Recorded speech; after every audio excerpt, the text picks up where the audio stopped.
बेटी को सही रास्ता दिखाएं और माँ बाप का फर्ज पूरा अदा करें। तो बोलिए जय श्री राम, जय हनुमान। तो आज मैं सुनाऊंगी आपको एक रोचक कथा। तो सुनिए मेरी एक रोचक कथा। आरती नामक युवती थी, उसकी माता पिता ने उसकी शादी कर दी थी। तो जब वो ससुराल में पहुंची तो उसकी सास ने टीका टिप्पणी चालू कर दी। तो आरती की भी जबान चलने लग गई थी, दोनों तरफ से व्यंग बाण होने लगे और लड़ाइयाँ घर में बन गई और रण का मैदान बन गया घर। और जब ही उसके ससुर आए तो आपस में जो हस्बैंड आए उसके, तो सब में कलह कलेश होने लग गया और बनती नहीं थी। तो आरती अपने पिताजी के पास गई और वो रोने लगी क्योंकि उनके पिताजी आयुर्वेद के डॉक्टर थे। और उन्होंने कहा कि आज मैं इस बुढ़िया को नहीं छोड़ूंगी, पिताजी ऐसा जहर दे दो इस बुढ़िया को मैं पिला दूं और ये मर जाए। अब वो ऐसे ही करने लग गई। उसने सारी कथा सुनाई कि मेरे जो सास है मुझे परेशान करती है, वो बुढ़िया ऐसी है, वो बुढ़ा ऐसा है, ऐसे बोलने लग गई वो उनके बारे में।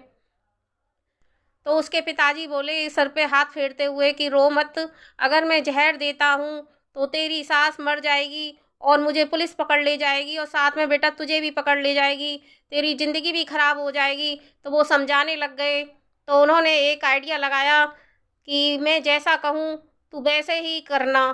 तो बोली ठीक है, मैं अब चली जाऊँगी, आप जैसे बताओगे, पर मर तो जाएगी ना बुढ़िया। तो उन्होंने कहा कि हाँ तेरी सास मर जरूर जाएगी। तो उन्होंने क्या हुआ, एक पुड़िया में पाउडर भांत के दे दिया। अब पाउडर दे दिया तो वो बोले पिताजी कि ये है जहर का पाउडर, पर वो एक साथ नहीं मारेंगे हम उस बुढ़िया को, तेरी सास को, वरना तेरे पे इल्जाम आ जाएगा और पुलिस हमको पकड़ ले जाएगी। अब वो आरती खुश हो गई। अब उसने वो पुड़िया रख ली और उन्होंने कहा कि ये 6 महीने के अंदर अंदर बुढ़िया खत्म हो जाएगी, वो कमजोर होती चली जाएगी, मर जाएगी। तुम थोड़ा सा इसमें से एक चुटकी पाउडर डेली मिला दिया करना चाय में। अब बुढ़िया को मरने की खुशी में अब वो आरती उस बुढ़िया को लेके ससुराल चली गई।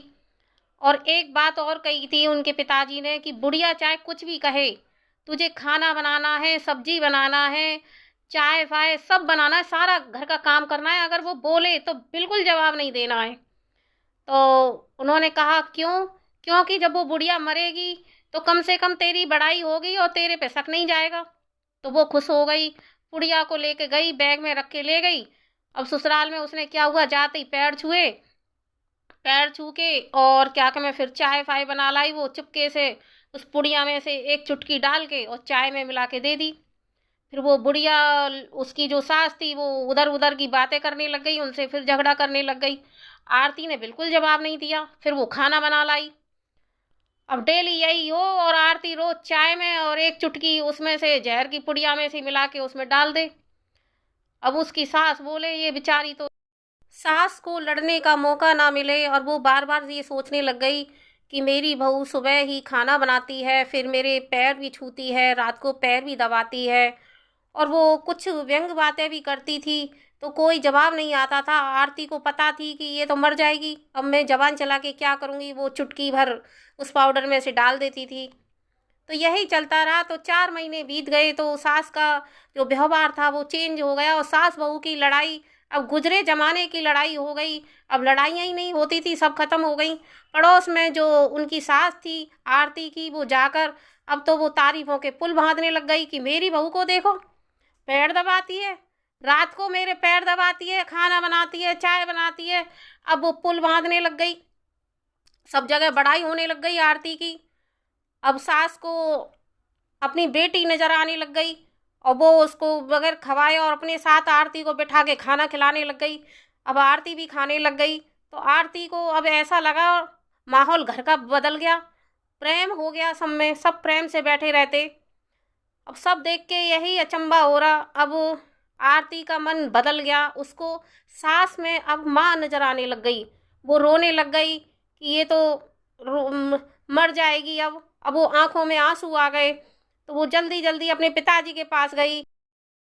आरती अपने पिताजी से कहने लगी कि पिताजी अब मुझे अपनी सास को नहीं मारना है, जो आपने जहर दिया है उसको कम करने के लिए, असर के लिए आप मुझे कोई दवाई दे दीजिए, क्योंकि मुझे अब वो माँ लगने लगी है नज़र। तो अब मेरी सास नहीं, वो मेरी माँ है। अब वो रोने लगी। तो उनके पिताजी जो आरती के थे, आयुर्वेद के डॉक्टर थे, तो वो ठेका लगाकर हँसने लग गए। तो वो बोले कि क्या हुआ? क्यों अपनी सास को तुम मारना नहीं चाहती? तो वो बोली कि नहीं, मैं अपनी सास को नहीं मारूँगी, वो मुझे बहुत प्यार करती हैं, मुझे अब खाना खिलाती हैं, मेरी बुराई नहीं करती हैं और मुझे बहुत बेटी की तरह रखती हैं। तो वो ठेका लगा के हँसने लग गए और उन्होंने कहा कि पगली, वो हाजमे का चूर्ण था, वो ज़हर नहीं था। तो इसीलिए कहते हैं, इस कहानी से यही शिक्षा मिलती है कि बेटियों को अच्छा रास्ता दिखाइए और माँ बाप का फ़र्ज़ अदा करिए। तो आपको मेरी अगर ये कथा या कहानी अच्छी लगी हो तो लाइक सब्सक्राइब करना ना भूलें। बोलिए जय श्री राम, जय हनुमान।